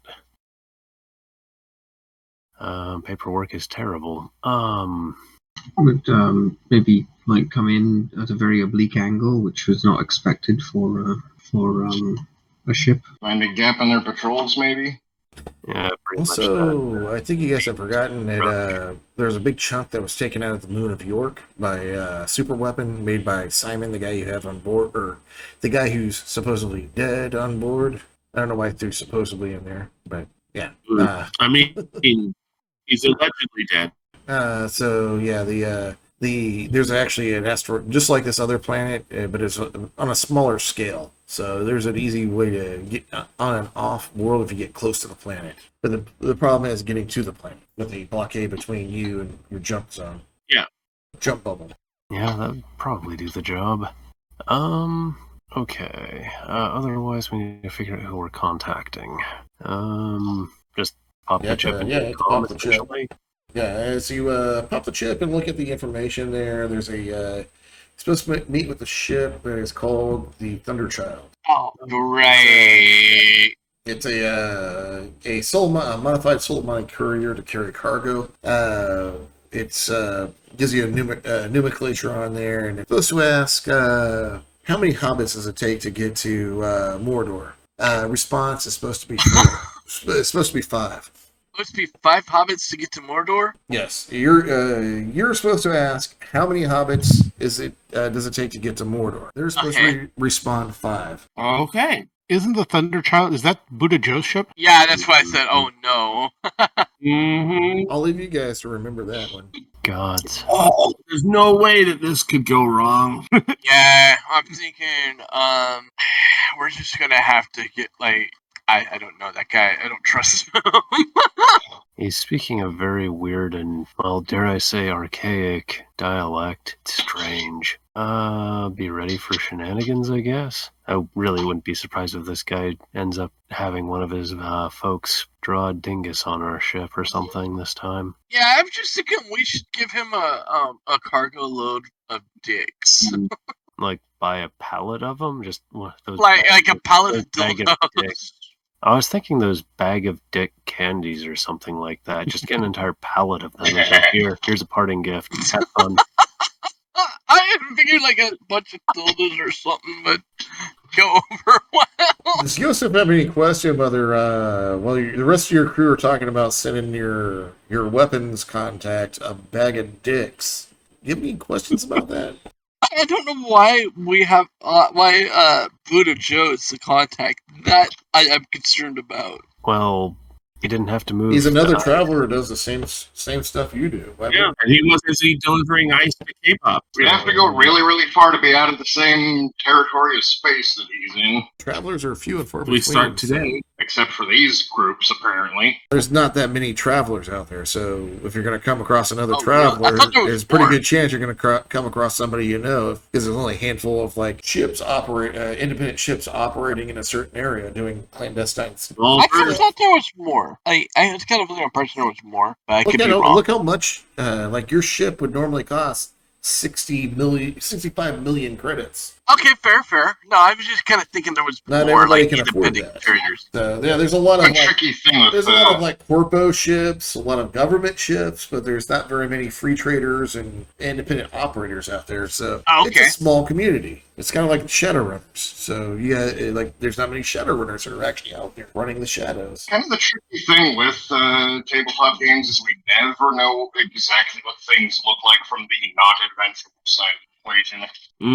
Just Imagine a blank notebook. That's kind of what it looks like from my end. Okay. I'm very much a shoot from the hip GM. So yeah, fair enough. Yeah, a lot of mine is like that too. It's like I make it up on the spot.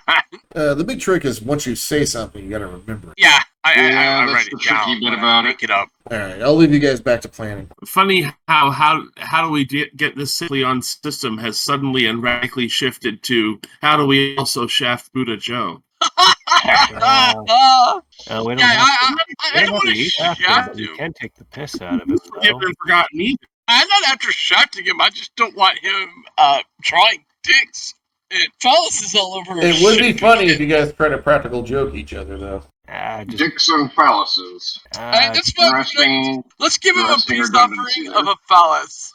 Let's give him a peace offering of a pallet of a little dick. Let's little bags of offer him a crate of wine to show that there's no hard feelings and just have it be some of Zug's toilet wine. There we go. You have to That is you have to strange. get Lee or Arthur to make some toilet wine because there's no toilet wine on board right now. Yeah, it takes time, doesn't it? Fucking cat. He was drinking all our toilet wine. You guys spilled it. You drink it up. Oh, I don't know. What you guys doing? The Aslan Jungle Cat Fluffy actually knocked it over. So I forgot. Oh no, the Yeah. Aslan Jungle Cat. No, not happy about that. Yeah, I'm not sure what kind of research you guys want to do before going out there and getting the weapons. So you guys do your planning. I'm gonna sit back and listen.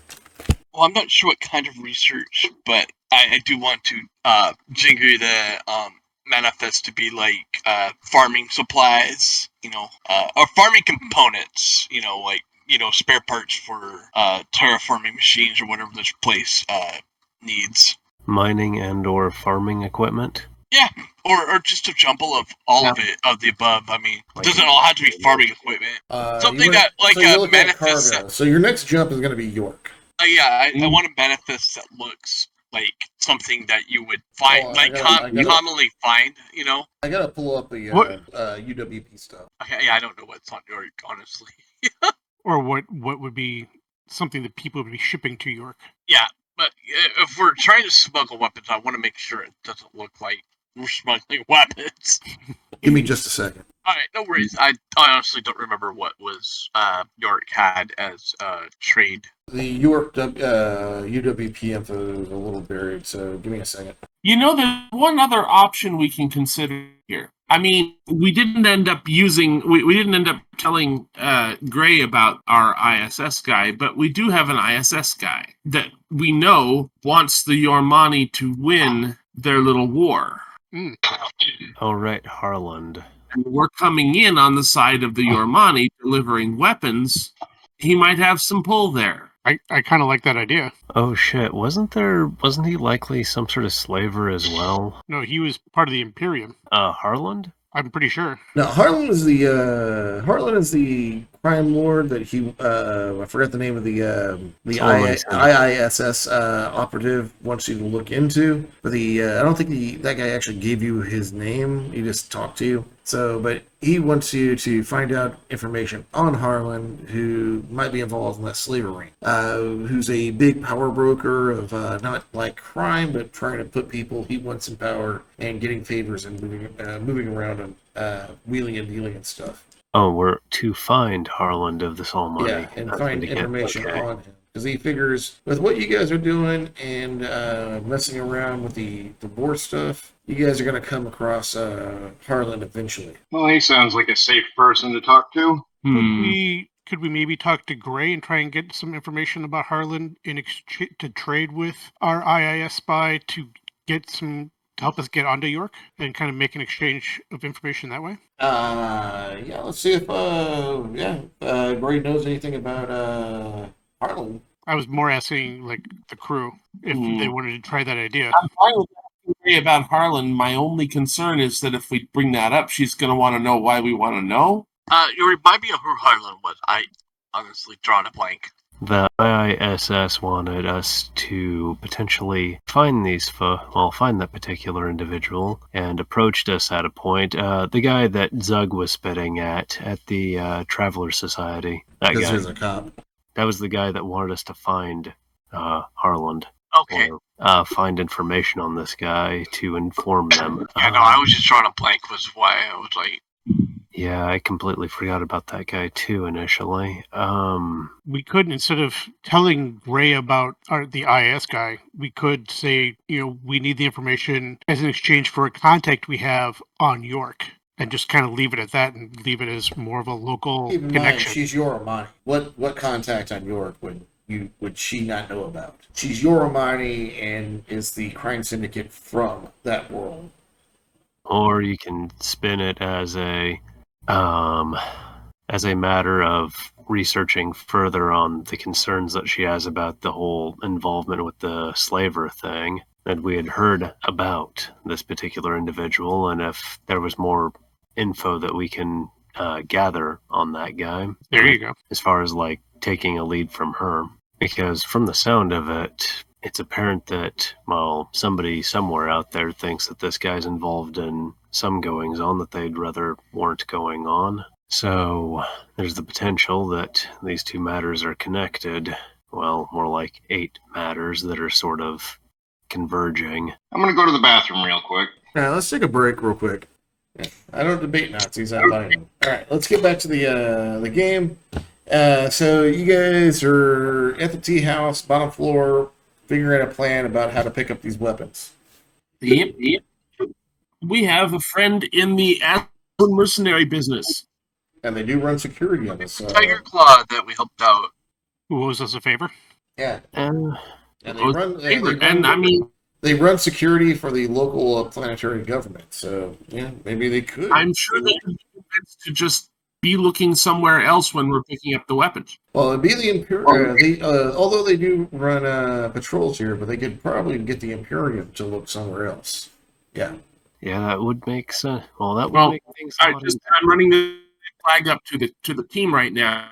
Do you think we're better off calling in that favor to make sure there's no hassles on the front end when we're picking the weapons up from Bujo, or do you think there's any possibility that we can ask them to hook up with a delivery window in York? I don't know that they have much control over York, because I think they're only in the Gustav system.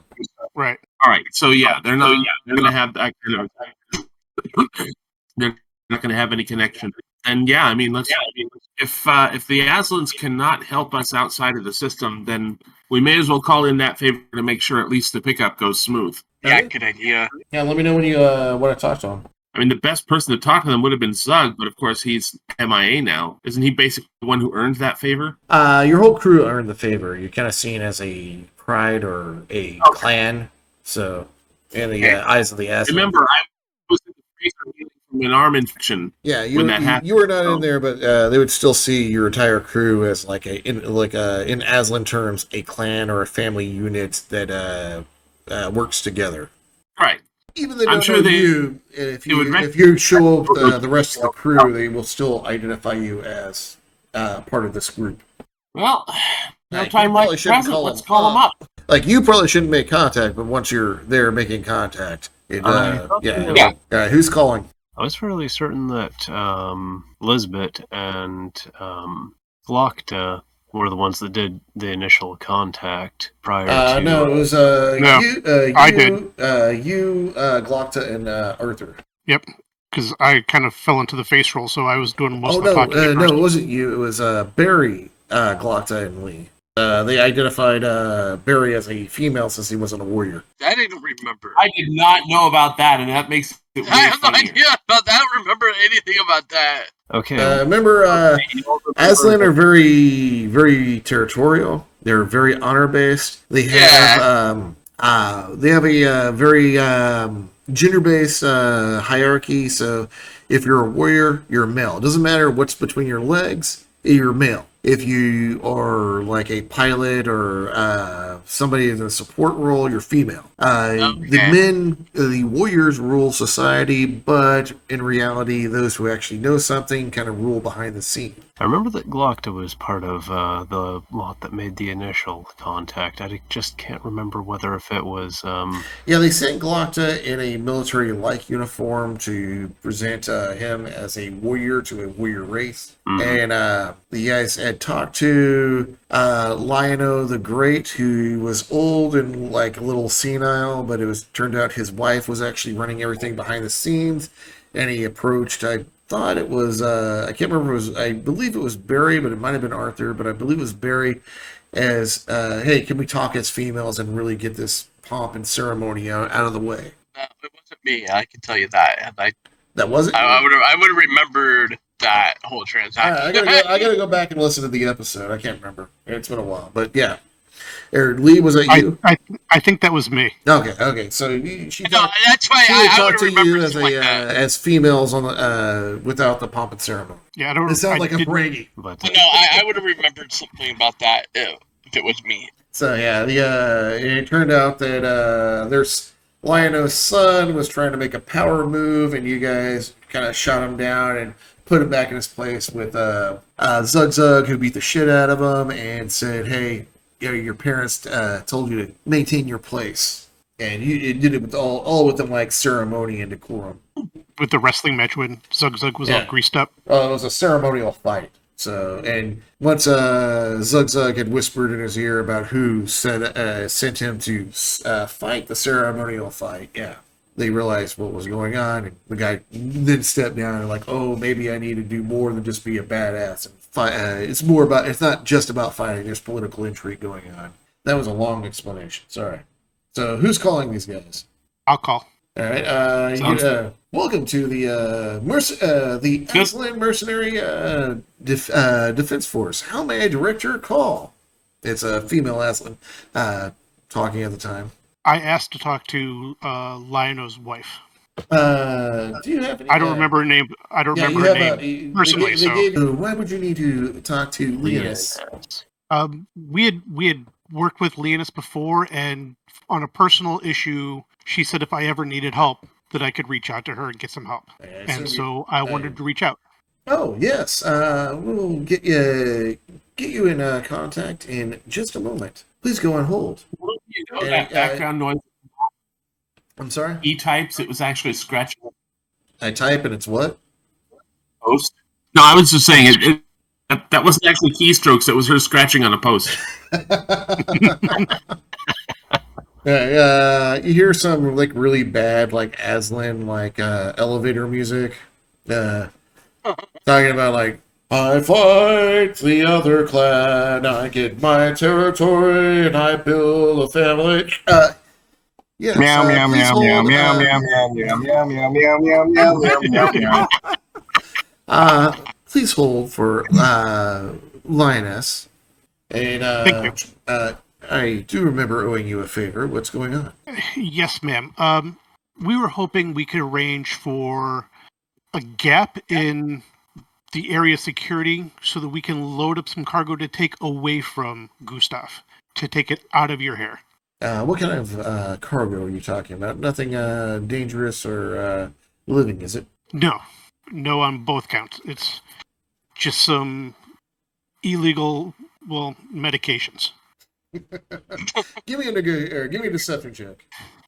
Like that, illegal medications. Illegal medication, huh? And how do you try to deceive this? All right, you get it, but how do you explain? She's like illegal medication. How would medication be illegal? Well, they're not necessarily professionally made, shall we say. That's why we don't want them anywhere close to. I mean, I grew up on Gustav. I don't want anything like that close to my homeworld. So we want to get them away from here. All right. You want to get things that are too dangerous for your homeworld away from the homeworld? Exactly. Military grade boner You gotta pills. remember, she's not from Gustav. Doesn't have that same connection. She's being paid. Her clan is being paid to do security here. So yeah, as long as it's not dangerous and will cause trouble for me, where do you need a gap in security? I can get my people to disappear. If there is Imperial patrols out there, you're gonna need them. I would say if you could have your people kind of stay away from that area and have the Imperials kind of look the other way. That's a problem there. I'll tell have you them what. have them distracted in some way. Getting my people will take the favor I owe you, but getting the Imperials off, you'll owe me a favor. That's going to take a lot more trouble. Can you hold 1 second? I just want to confirm with the rest of my crew No problem. that they're willing to. Yeah, it goes back to hold music. Meow meow meow meow meow meow meow meow meow. It's not baby cat, baby cat, baby cat. Oh gods. That's Baby Shark. First. I know, but Cat it's not shark. like cats. It'd be baby cat instead. Okay, I'll let you guys talk about yourselves. Are we willing to owe the Aslan on Gustav a favor, or we want to just accept that we can get a gap in the Aslan mercenaries and just have to deal with the Imperiums? Really sure what that would typically range in their case. I don't know. That's why I was a little bit hesitant. I would think there'd be something fairly well. It might not be local. They might be transporting something, but now that I think about it, which of us would have a greater comprehension of their culture in this particular regard? Barry. Generally expect. Commissioner Barry, who actually served during the Soleimani Rim War, he served along the Aslan and Soleimani border. I'm not sure what Dr. Yang needs to know about Yormani or not Aslan culture. Yeah, I have a little bit of Aslan culture. The trick is to understand what the potential favor can range. You would know it'd be something of equal value or less. Okay.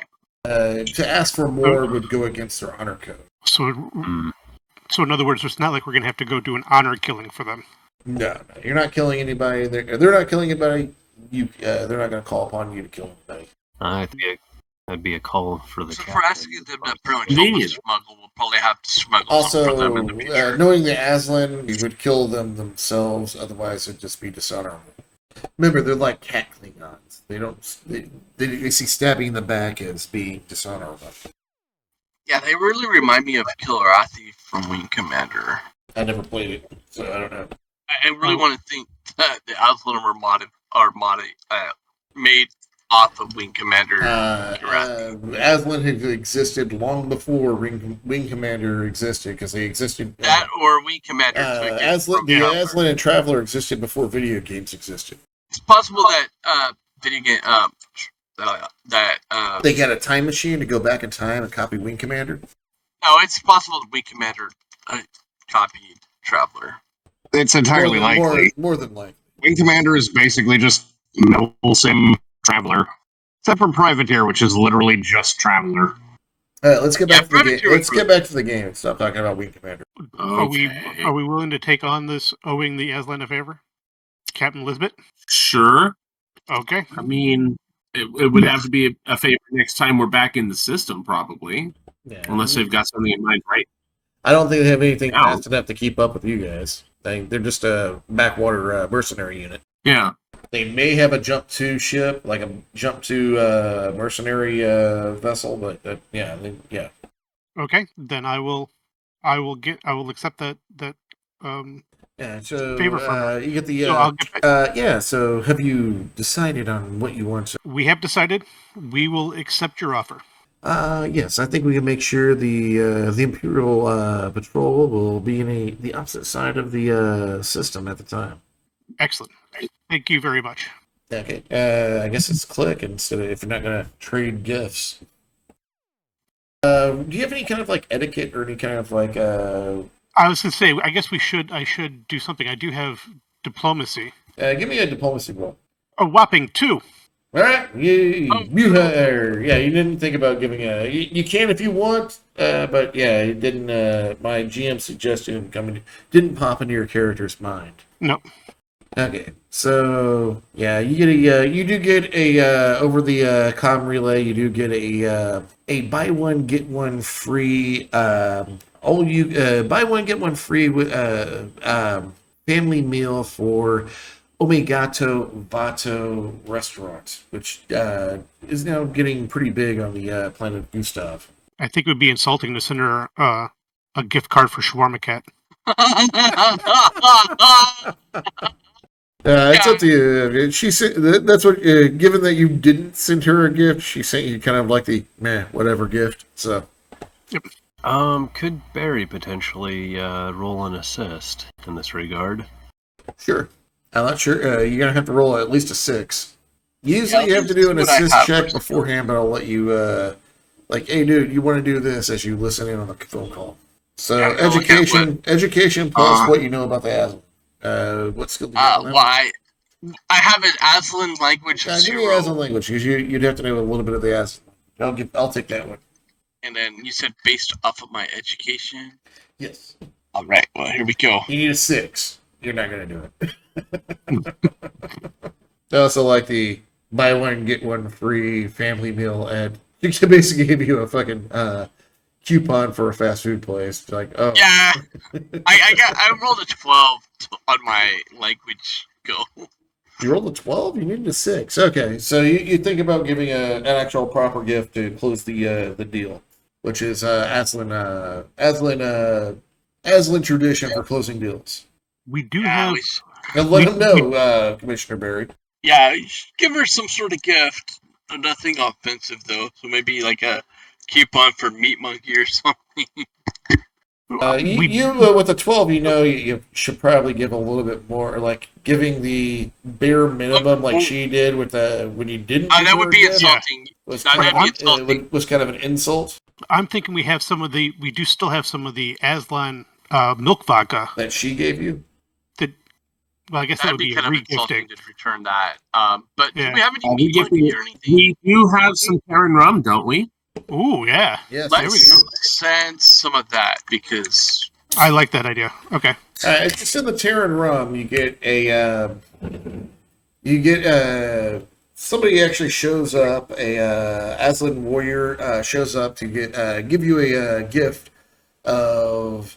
You're not sure what it's a bottle of something, but give me an Aslan language roll. All right. I'm going to assist on that. Do you have Aslan language? Aslan 0. Okay, cool. Education plus Aslan. So that makes I forgot my education, so I have a 7. Okay, so -1 to your dice roll there, Commissioner Barry. I got a 5 because of that. You have no idea what the bottle is. No idea at all what the I bottle would have is. had a 6.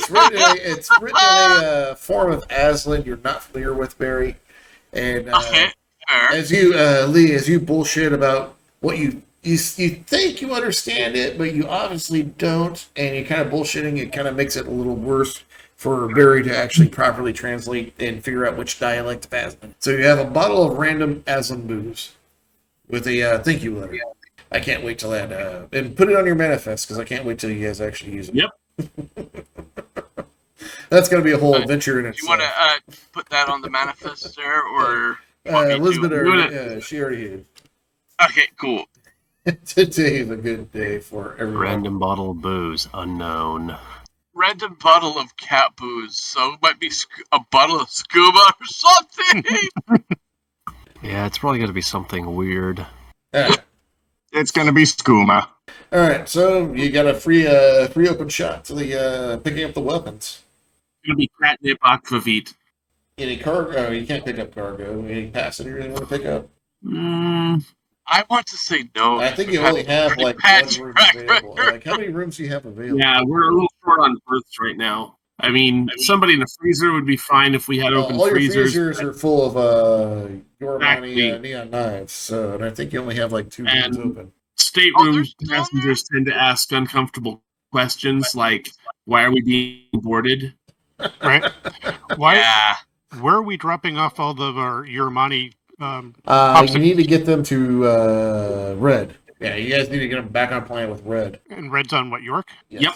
Okay. So Blue runs Iridasha. There's three worlds in the Yoramani cluster. There's York, the home world of the Yoramani. That's run by Red. Then you have Iridasha, which is run by Blue. Then you have Gustav, which is run by Gray. These the Yoramani were never a faster than they colonized these worlds long before the Soleimani came there, but they colonized them using sublight colonization. And somewhere in this time frame, there was a huge war between the Yoramani, which destroyed their civilization and brought them back to the Stone Age. And that's about the time that the Villani and the Soleimani started poking around in the Yoramani cluster and finding these ancient lesser race or secondary race, CJ? They don't have faster than light travel, jump travel. So they pretty much primitive. Yeah, Would be considered primitive. And there's some war that blew them back into the. So that's why there's all these ancient cities that are just like destroyed that the Yoramani kind of live in as nomads, like where you guys had that big knife fight and hung out with Red. All right, so yeah, you guys have an open travel to go and pick up your illicit goods. All right, let's make that happen. Major race, minor race. Sorry, that's what it's called. They're minor race humans who colonized 3 worlds who are just 1 parsec away from each other. Total of 3 parsecs away from, in total, where all the systems are. And they used it. They colonized them using slower than light speed travel. But somehow, across the 3 worlds, they were all just. There's a big war that destroyed everything. Nobody knows the history because it's long before even the Villani came. In effect, they nuclear warred themselves back to the Stone Age. I know why. That makes perfect sense. Now, these guys were traveling through space before the Villani and the Soleimani, so who knows? But they didn't do No, it. why was just my thinking. Yeah, they was just like, didn't you know, do it with jump travel. So. Okay, so they probably took 100 years and like cryo Well, it's, sleep. parsec is a light year. The distance between I don't know. Our closest star, Betelgeuse, is I think 4 parsecs away. All right, so I'll leave you guys to role playing and getting the ship ready.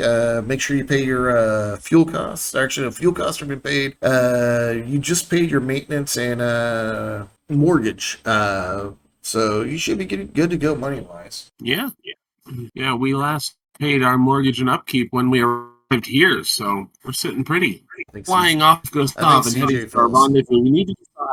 We need to decide what we're going to do with 4 or 2 Buddha Joe. I mean, I don't really like, but we got that's least what I was waiting for you guys to do. That's why I actually gave you before I pan over there. Let's see what you guys come up with to prank Buddha Joe. Yeah, I'm concerned about Buddha Joe, and but since we're not being competitive to him, I want to give him like some sort of prank, like in return for the Dixie drew on our ship.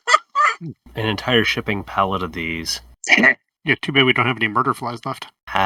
He was only a nuisance. He wasn't a pain. Well, he wasn't actively malicious, but he was a bugger. That was all. Mild at worst. It was worth a good laugh. Shutting down the drive was kind of obnoxious. Yeah. There's an entire pallet of those. Don't know where the hell one would get an entire pallet or entire shipping container of that, but...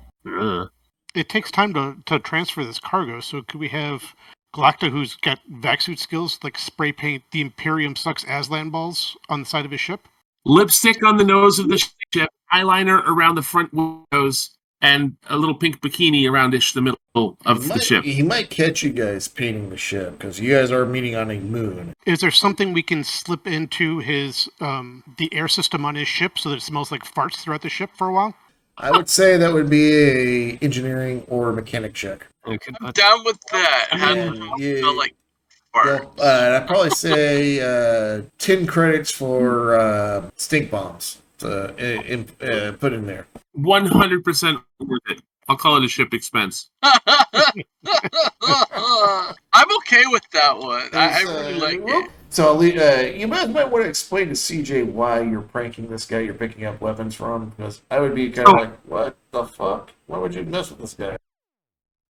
So what you need to understand is we're on the tail end of a kind of a long mission where we went out to Kishak Pop, actually to recover some prisoners, but nominally to make an ice delivery. Buddha Joe was also competing for the ice delivery contract, which was available for the first ship to get to Beale, which was where the ice came from. And so once he heard that we were also competing for that contract, we more or less shadowed each other, and he pulled several not necessarily violent, humorous in retrospect, pranks to slow us down, in essence. Most notably, he actually attached a little device to briefly cut out and therefore disable our engines, which, ironically, we ended up using that device repurposed to use it as a transponder for that pod full of slaves. So, it worked out. But, yeah. And now it's just some friendly pranking. I think frenemies is probably the right way to put it. I mean, I don't think we'd actually open fire on him unless he fired on us first. And remember, his ship doesn't have any guns. There's an ongoing unspoken obligation to keep thumbing each other's noses. All right. So what's your... How cheap are small drones? Yeah, do you guys have drones on your ship? I'm talking like floor cleaning drones. No, you don't have those. I don't know, I'm talking like how much do they cost? I was thinking along the lines of attaching... Oh, you'd have to look in the supply catalog for that. I don't know off the top of my head. Yeah, I was thinking along the lines of attaching a bunch of stink bombs onto them and then just have them in a box so that they just deploy in any which direction. If you guys are sneaky enough, you guys could totally sneak on the ship, mess with the life support, and hook up the stink bomb thing like you guys were talking about. Totally allow you to do it, but you got to sneak on board and do some checks to splice into the engineering, splice in the life support, and hook it up. So I'd say that'd be a mechanic or engineering check, just right off the... But if you can maybe justify some other skills, also we let it slide. I was thinking just the notion of keeping it simple so that they're a little bit... Yeah, the biggest thing is stink bomb on a Roomba. Yeah, so if you guys want to try to buy some drones and do it that way, you can totally try to do that too. But they still have to sneak on the ship. I'll just put them in a box and just, here, parting gift. There you go. Here's a whole bunch of donuts. They're actually stink bomb drones. I like that one too. I'm going to stay out of it. I'll let you guys figure it out. Here, generic excuse.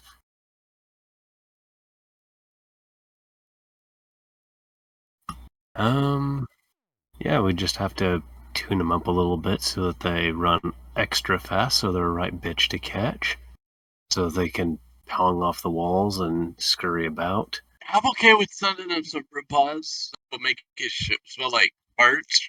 I approve. I really want to Robots set and up the drones only. are insanely expensive. I just want to let you guys know. Yeah, I really want to set him a copy of the OnlyFans show. You're not able to make some sort of virus that changes the name of a ship to the Soleimani venereal disease or something, are you? Hilarious. I figure I'd make that while your cheapest drone to put into something like that is like thousands of credits. Oh, wow. Goodness, no, that wouldn't be worth it. Just for a cheap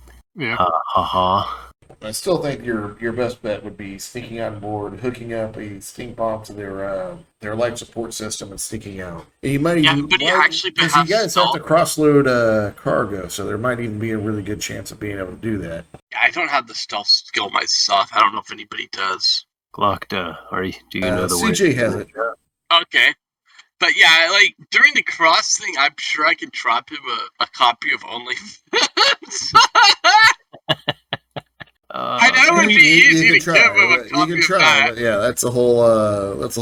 We got to role play that out. So basically, before you end, I kind of want an idea of what you guys are planning, so I can. But don't we have to give him a copy of the I can plan the encounter. Kind of plan the encounter around. Don't we have to give him a copy of the cargo manifest during an exchange, anyways? Yeah, you have to give him that chip. Yeah, we can just load the OnlyFans up into that. So you have to he signals you signal him about the pickup, and once you guys exchange that the handoff passwords, you guys will land, meet each other, you guys exchange chips, make sure you guys slot them to verify the cargo, or that you're with the right person. You're gonna move the cargo from you would jointly move the cargo from his ship to your ship, and you guys take off and go fuck off in other directions. Okay. But I'm really thinking that I will try to rig something with the manifest so when he opens it, OnlyFans pops up for a little bit. Okay, give me a computer roll. Alright. That virus is already prolific. That's pretty impressive. Yeah. There might be some malware protection coming soon. Could we, rather than trying to infect his ship with that virus, could we kind of give him, do a deep fake video and put him as a prominent character on OnlyFans? Well, he's not an uplifted dolphin, so no, he's not. But we could put him. You can only have an account on OnlyFans if you're an uplifted dolphin, unless you're seeking romantic partnership. That's what I'm saying. If we put him in a video with an uplifted dolphin. Also, I gotta ask, do you really think that Buddha Joe's gonna be like, oh no, that wasn't me, I don't know what the hell you're talking about? Oh man, I remember that one. That was a good. Probably would enjoy it. He would probably enjoy it. So, I know I failed to write a program, but what I'll do is instead, I'll have him I'll send him a care package of a photo shoot of him with uplifted dolphins. How about that? Well, how are you sending him the care package when you're meeting on a clandestine moon that has one scientific station on it? I would with the manifest. I'll be like, here you go. You just failed rolling. No, you can't do it. Okay, you can put it on there, but he's gonna spot it. You weren't able to hide it. He's like, oh man, that's a good try. They just did a computer virus to us. Snowman, what do you think of that? Oh yeah, Randy, stop talking over Snowman, because Snowman needs to have his own rightful space in our conversation. Goodness, space is weird. Space is weird, though. Just said. Yeah, I said goodness, space is weird.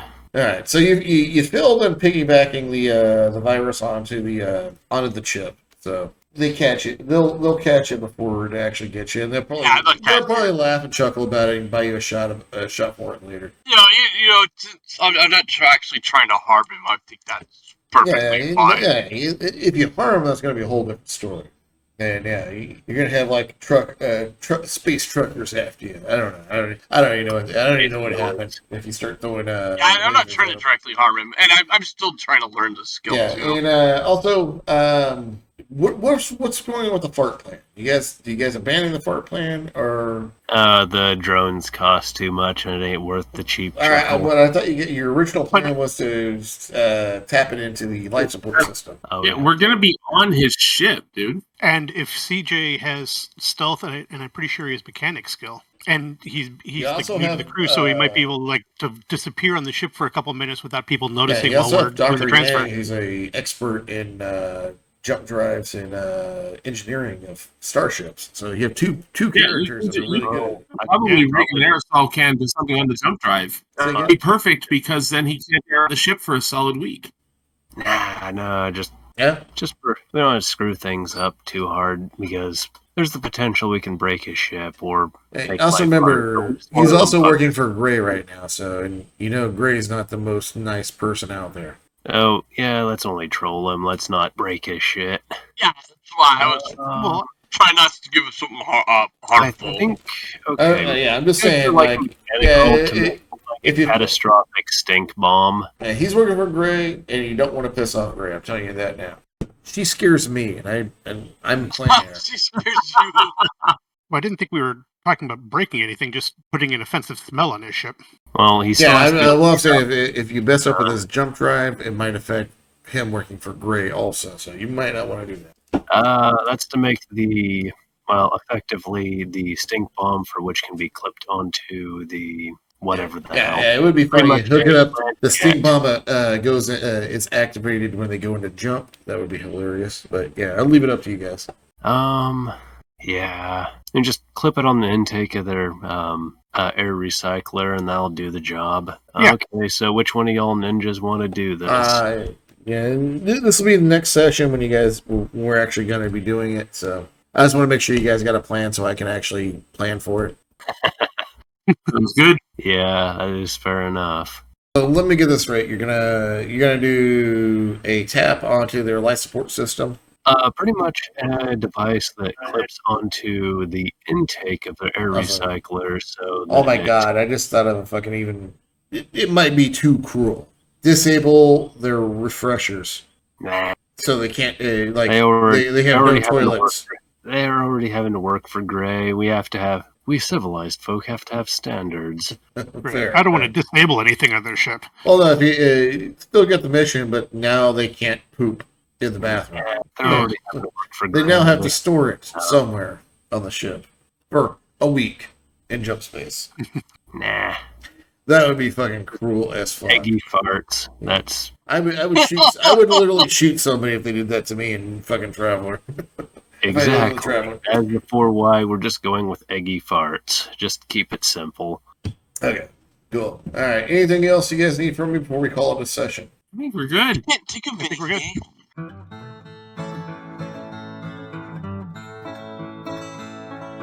Listen and I'll tell you a tale that I've been told of a union organizer who knocked a starship cold. They met where the stars are scattered thin out on the galactic rim, and Starfleet Command is sorry that they ever ran into him. Hold up your guns, run while you can. Look out, here comes the Union Man.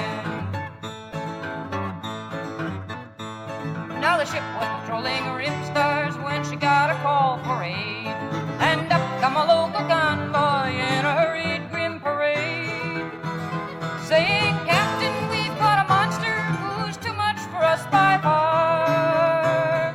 So take him, please, and throw him in the heart of the nearest star. Hold up your guns, run while you can. Look out, here comes the Union Man." Just why do you need a whole convoy? The captain wished to know. 3 ships to guard the other, lest he grab it as we go. Now the captain was intrigued and he said, "Stand by for a scan." But all that showed on the viewing screen was a little old Union Man. can. Look out, here comes the Union man. The captain said, I can take him, and he beamed the man aboard. The convoy turned and raced away, crying, thank the Lord. Then the captain looked him over, asking just what's going on. That they sent out half their trading fleet just to make sure you were gone. Hold up your guns, run while you can. Look out, here comes the Union man. The little old man just chuckled, saying, Captain, don't you know, my job is organizing wherever I may go. And I can build me a union out of anything you got. And the folks who run that planet, well, they dislike that a lot. Hold up your guns, run while you can. Look out, here comes the Union man. I first organized the laborers, then I unionized the clerks, then I unionized the robots who staff the atomic works. But when I organized the milk cows and led them out on strike, well, you can guess what official reaction to that was like. Wow! Hold up your guns, run while you can. Look out, here comes the Union man. Amazing, said the captain, but you can't do that in here. My crew are loyal Navy men, and we've no cause to fear. But he heard the old man saying as he walked out the door, Captain, you know, there have so been Navy unions before. Hold up your guns, run while you can. Look out, here comes the Union man.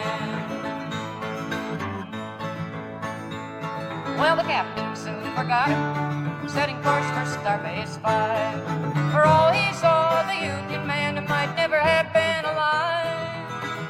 Till a troubled ensign asked him, is it true, sir, what they say, that we've got high hazard duty without high hazard pay?